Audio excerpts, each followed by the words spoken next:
Hello everyone, आज हम लोग स्टडी करेंगे जनरल अकाउंट ऑफ आर्किया के बारे में। तो चलिए शुरू करते हैं इंट्रोडक्शन के साथ। इंट्रोडक्शन। आर्कीबैक्टीरिया एक तरीके के ओल्डेस्ट लिविंग ऑर्गेनिज्म है। बहुत प्राचीन लिविंग ऑर्गेनिज्म है जिनका फीचर्स बैक्टीरिया से रिजेंबल करता है, बैक्टीरिया के जैसे होता है। पर इनको डोमेन बैक्टीरिया में ना रखकर डोमेन आर्किया में रखा गया है और ये बहुत ही प्रिमिटिव टाइप के बैक्टीरिया ही हैं। अगर इन आर्कीबैक्टीरिया की बात की जाए तो ये आर्कीबैक्टीरिया एक्सट्रीमली सॉल्ट कंडीशन यानी बहुत ज्यादा लवणीय कंडीशन, एक्सट्रीम हॉट कंडीशन यानी बहुत ज्यादा गर्म और एक्सट्रीम एसिडिक कंडीशन में भी जीवित रह सकते हैं। बहुत प्राचीन टाइप के हैं, बैक्टीरिया से रिजेंबल करते हैं, साथ में extreme salt hot and acidic condition में भी ये जीवित रह सकते हैं। एक साइंटिस्ट थे कार्ल हुस, नाम सुना होगा आपने। 1977 में कार्ल हुस ने पूरे जीव जगत को 3 डोमेन में बांटा था। पूरे लाइफ को 3 डोमेन में बांटा था, बैक्टीरिया, आर्किया और यूकेरिया या यूकैरियोटा।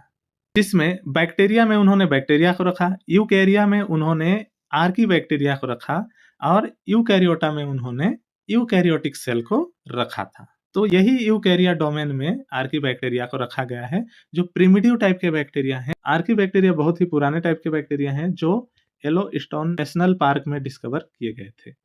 इनका कैरेक्टर्स देख लेते हैं। Characteristics of archaea.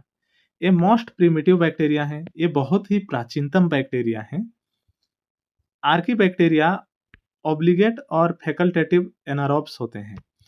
कुछ आर्कीबैक्टीरिया ऑक्सीजन के प्रेजेंस में नहीं रहते, ऑब्लिगेट, और कुछ ऐसे होते हैं जो ऑक्सीजन के प्रेजेंस में भी रह सकते हैं और ऑक्सीजन के एब्सेंस में भी रह सकते हैं। तो इसको हम लोग बोलते हैं आर्कीबैक्टीरिया ऑब्लिगेट और फैकल्टेटिव एनारोब्स होते हैं। दे आर मेथेनोजेनेसिस, ये मेथेन प्रोड्यूस करते हैं। जो आर्कीबैक्टीरिया होते हैं ये मेथेन प्रोड्यूस करने का काम करते हैं। नेक्स्ट है, आर्कीबैक्टीरिया का सेल वॉल स्यूडोम्यूरिन का बना होता है जो आर्कीबैक्टीरिया को लाइसोजाइम एंजाइम से प्रिवेंट करता है। आर्कीबैक्टीरिया का सेल वॉल जो होता है वो स्यूडोम्यूरिन का बना होता है जो लाइसोजाइम एंजाइम से भी डिग्रेड नहीं होता। जैसे हमारे लार में लाइसोजाइम एंजाइम होता है जो बैक्टीरिया को किल करने का काम करता है या बैक्टीरिया के सेल वॉल को डिग्रेड कर देने का काम करता है, जो पेप्टिडोग्लाइकन का बना होता है। लेकिन आर्कीबैक्टीरिया का सेल वॉल स्यूडोम्यूरिन का बना होता है जो लाइसोजाइम एंजाइम से भी डिग्रेड नहीं होता है। एक खास बात है जो सिर्फ आर्कीबैक्टीरिया में होता है, बैक्टीरिया में नहीं होता है। नेक्स्ट है, ये वेरी हार्श हैबिटाट में रह सकते हैं। ये बहुत ही हार्श हैबिटाट मतलब डिफरेंट डिफरेंट तरीके के हैबिटाट्स में रह सकते हैं। ये 200 एटमॉस्फेरिक प्रेशर से भी अधिक प्रेशर में जीवित रह सकते हैं। सोचिए, एटमॉस्फेरिक प्रेशर 200 हो और उससे भी अधिक हो तो भी ये जीवित रह सकते हैं। They have antibiotic resistance enzyme. Generally हम लोग बैक्टीरिया को किल करने के लिए क्या करते हैं, एंटीबायोटिक यूज करते हैं। लेकिन आर्कीबैक्टीरिया के पास एंटीबायोटिक रेजिस्टेंस एंजाइम होता है, ये एंटीबायोटिक से भी नहीं किल हो सकते। रिप्रोडक्शन जनरली बाइनरी फिजन द्वारा होता है। इनमें रिप्रोडक्शन बाइनरी फिजन के द्वारा होता है। नेक्स्ट देखते हैं, एक कीमो ऑटोट्रोपिक होते हैं। कीमो ऑटोट्रोपिक कहने का मतलब जब कोई मॉलिक्यूलर क्रिया होती है या बायोकेमिकल रिएक्शन होता है तो उस रिएक्शन में जो एनर्जी रिलीज होता है उस एनर्जी को ये अपने न्यूट्रिशन के रूप में लेते हैं, उसी एनर्जी को ये अपने जीवित रहने में यूज करते हैं। इनको हम लोग बोलते हैं कीमो ऑटोट्रोपिक। इनको लिविंग फॉसिल्स भी कहा जाता है, ये भी याद रखिएगा, ऑब्जेक्टिव बन सकता है। इनको हम लोग लिविंग फॉसिल भी कहते हैं। आगे हम लोग इसका स्ट्रक्चर देखते हैं आर्कीबैक्टीरिया का। पहला, आर्कीबैक्टीरिया या आर्किया स्ट्रक्चर में प्रोकैरियोट से अधिक समानता रखता है। जो आर्कीबैक्टीरिया होता है यह प्रोकैरियोट से अधिक समानता रखता है, यूकैरियोट से समानता नहीं रखता है। सेल में nucleus and other membrane bound organelle का अभाव होता है।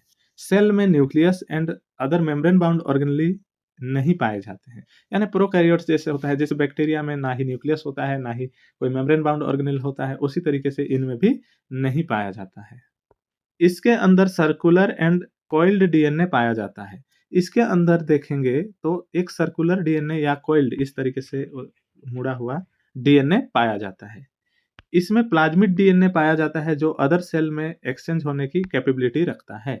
इनमें प्लाज्मिड डीएनए भी पाया जाता है। कुछ इस तरीके का इसका स्ट्रक्चर होता है, आप डायग्राम में देख सकते हैं।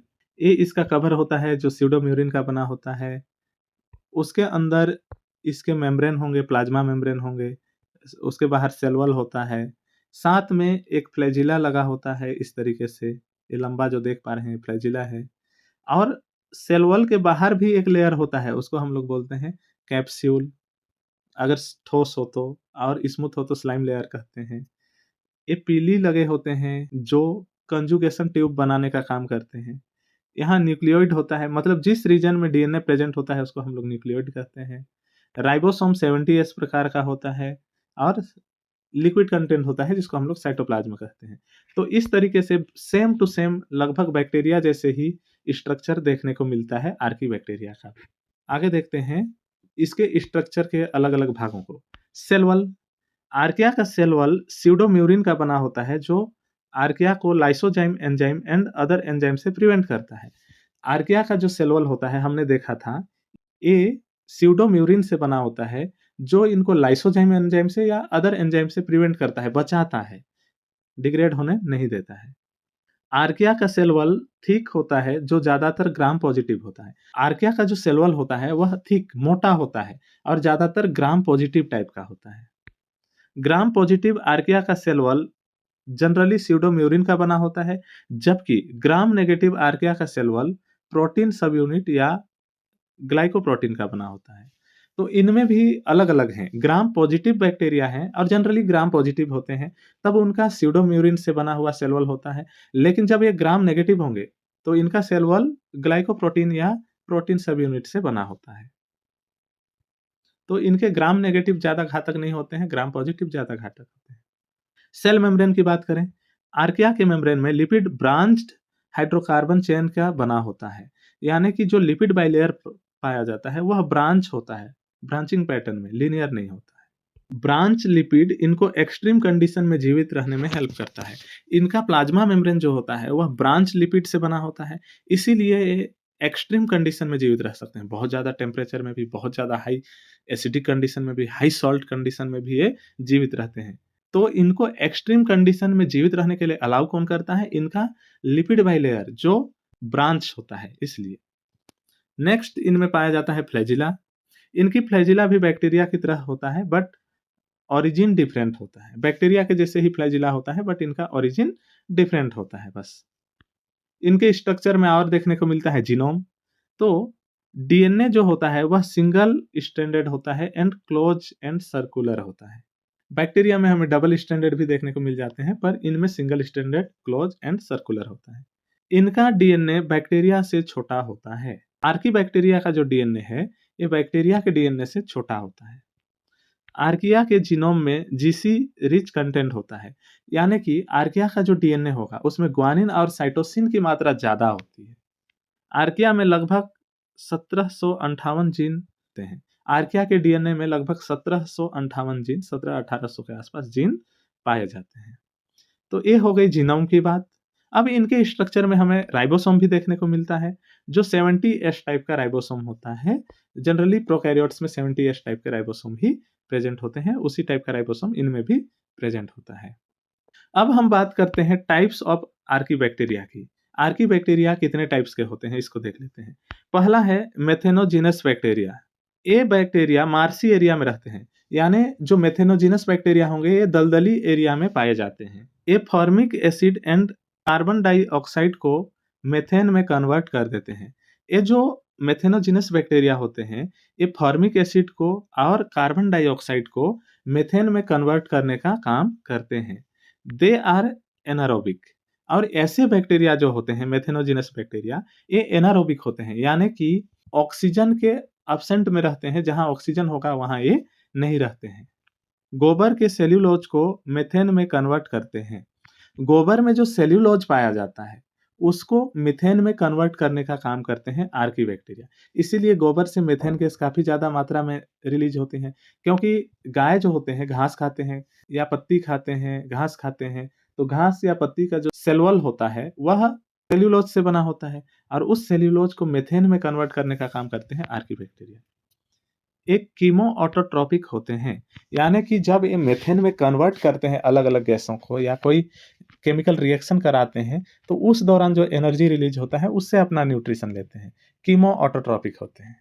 ये नेचर में 65% मीथेन का प्रोडक्शन करते हैं और ये जो मेथेनोजेनस बैक्टीरिया हैं, इन्हीं के द्वारा पूरे नेचर में जितनी भी मीथेन गैस बन रहे हैं या मीथेन का प्रोडक्शन हो रहा है, वो इन्हीं के द्वारा किया जा रहा है, लगभग 65% पूरे वर्ल्ड में। एग्जाम्पल के रूप में मेथेनोबैक्टीरियम, मेथेनोबैसिलस और मेथेनोकोकस याद रखिएगा एग्जाम्पल। मेथेनोबैक्टीरियम, मेथेनोबैसिलस, मेथेनोकोकस। दूसरा टाइप का बैक्टीरिया हम लोग देखते हैं हेलोफिल्स। हेलोफिल्स क्या होते हैं, इनके बारे में देखते हैं।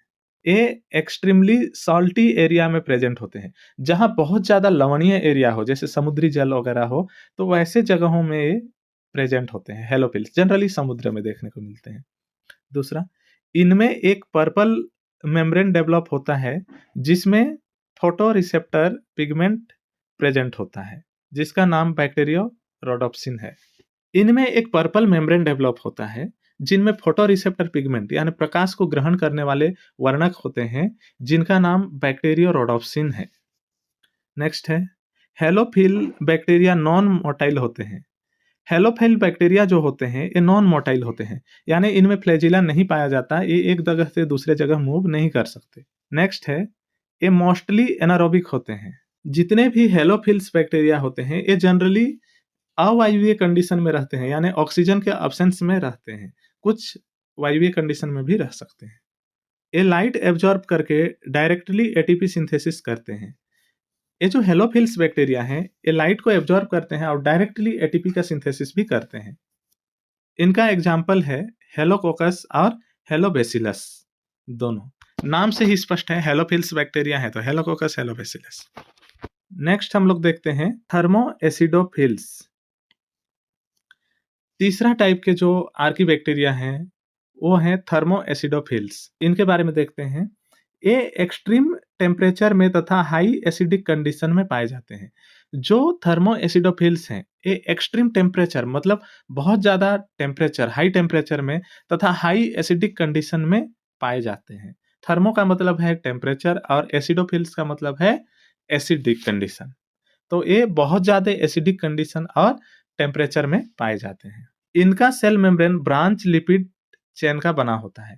इनका सेल मेम्ब्रेन जो होता है, वह लिपिड बाइलेयर का बना होता है और वो कैसे लिपिड बाइलेयर होता है, ब्रांच होता है और यही ब्रांच लिपिड अलाउ करता है इनको हाई टेम्परेचर या हाई एसिडिक कंडीशन में सर्वाइव करने के लिए। नेक्स्ट है, ये एनारोबिक कंडीशन में सल्फर को सल्फ्यूरिक एसिड में ऑक्सीडाइज करते हैं। ये जो थर्मो एसिडोफिल्स बैक्टीरिया हैं, ये एनारोबिक कंडीशन में मतलब जब ऑक्सीजन उपस्थित ना हो, तब सल्फर को सल्फ्यूरिक एसिड में ऑक्सीडाइज कर देते हैं। नेक्स्ट है, इनको कीमोसिंथेटिक भी कहा जाता है, मतलब ये भी केमिकल का सिंथेसिस करते हैं, क्योंकि सल्फ्यूरिक एसिड भी एक केमिकल है, तो कीमोसिंथेटिक इनको कहा जाता है। एग्जाम्पल के लिए थर्मोप्लाज्मा और थर्मोकोकस। दो नाम याद रखिएगा, थर्मोप्लाज्मा और थर्मोकोकस।